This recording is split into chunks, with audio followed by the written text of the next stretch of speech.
Welcome future doctors. आज हम spermatogenesis की कमाल की प्रोसेस को जानेंगे जो मेल फर्टिलिटी का बेस है।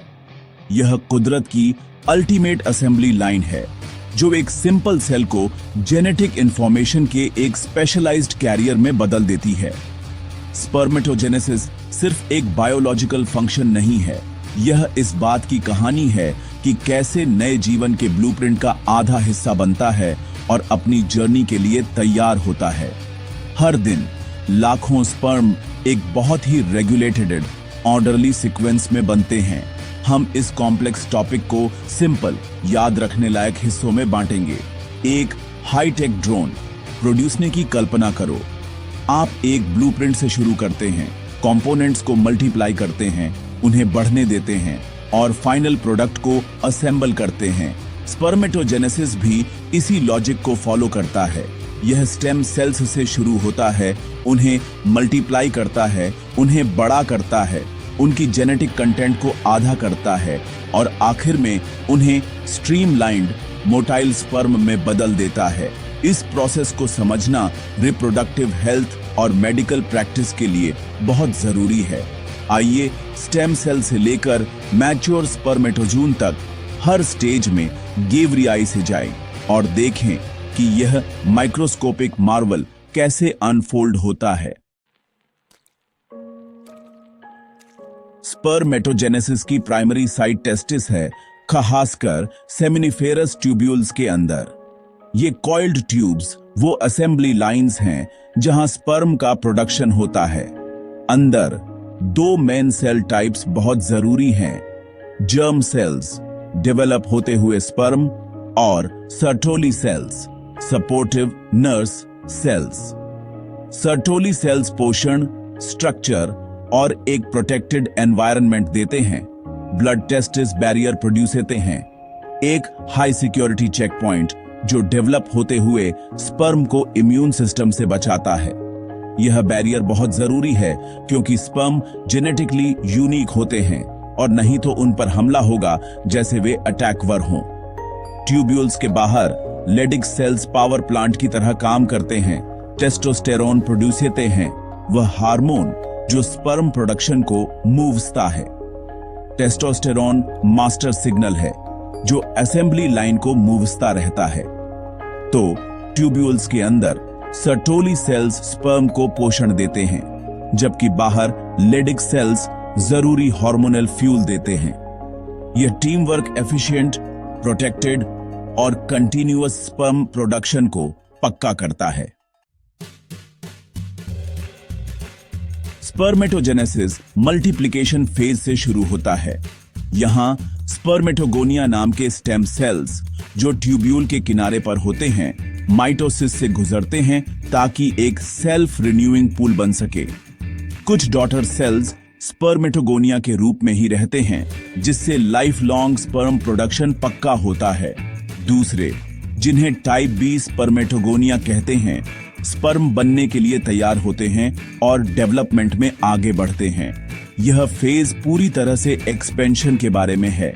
एक स्पर्मेटोगोनियम कई सेल्स को जन्म दे सकता है जिससे अगले स्टेजेस को फ्यूल मिलता है। यह प्रोसेस बहुत एफिशिएंट है, रोज लाखों स्पर्म प्रोड्यूस होती है। यह एक फोटोकॉपी मशीन की तरह है, एक कॉपी फाइल में रहती है, दूसरी लाइन में आगे बढ़ती है।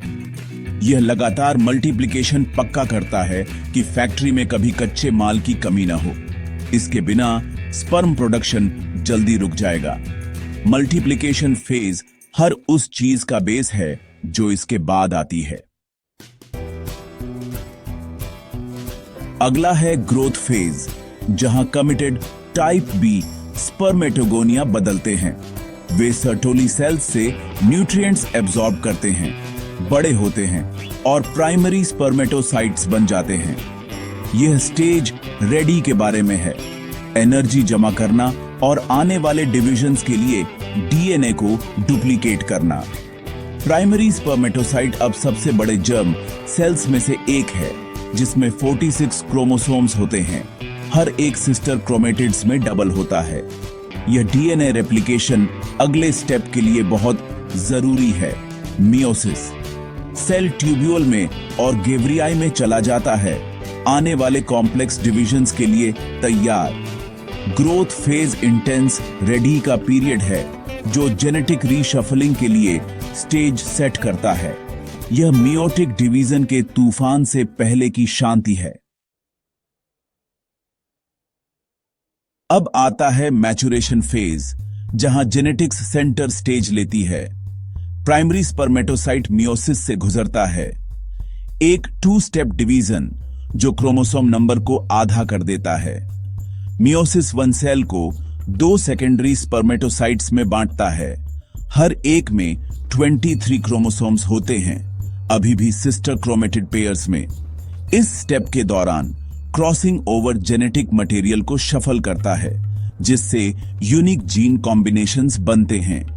मियोसिस 2 जल्दी फॉलो करता है, सिस्टर क्रोमेटिड्स को अलग करता है और 4 हैप्लॉइड स्पर्मेटिड्स प्रोड्यूसता है।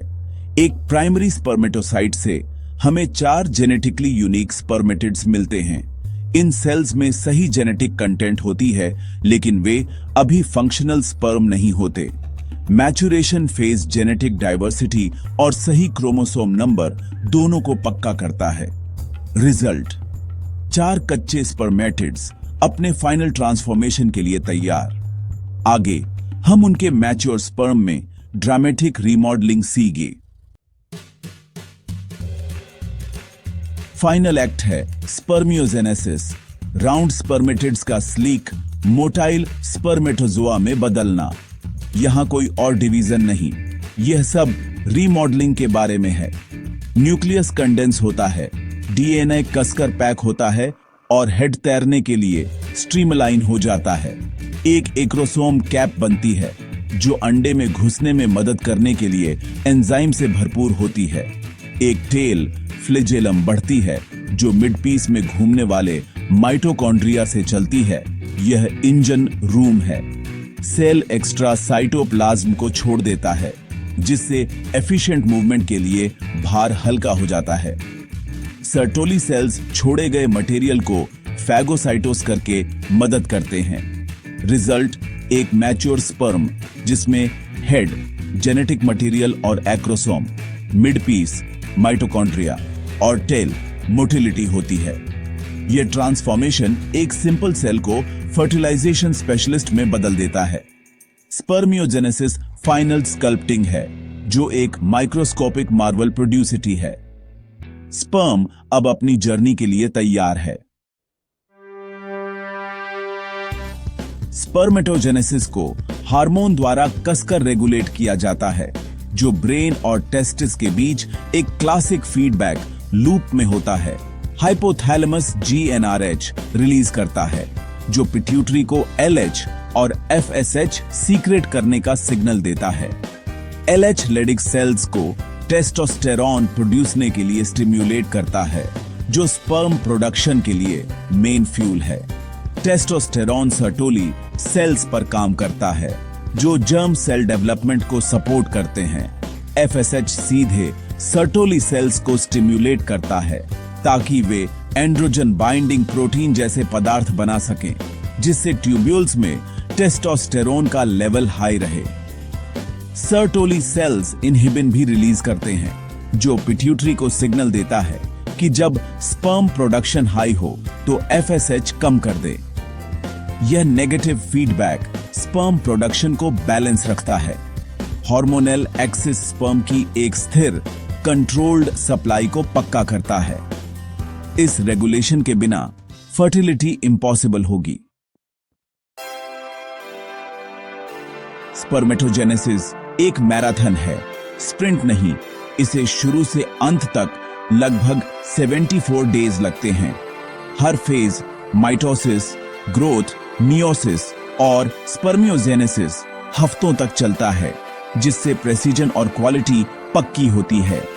यह प्रोसेस सेमिनिफेरस ट्यूब्यूल्स के साथ वेव्स में होती है, इसीलिए अलग अलग सेक्शन किसी भी समय अलग अलग स्टेज पर होते हैं।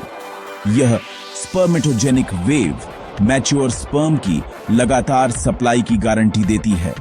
प्रोडक्शन के बाद स्पर्म ट्यूब्यूल ल्यूमेन में रिलीज होते हैं और एपिडिडाइमिस में ट्रांसपोर्ट होते हैं।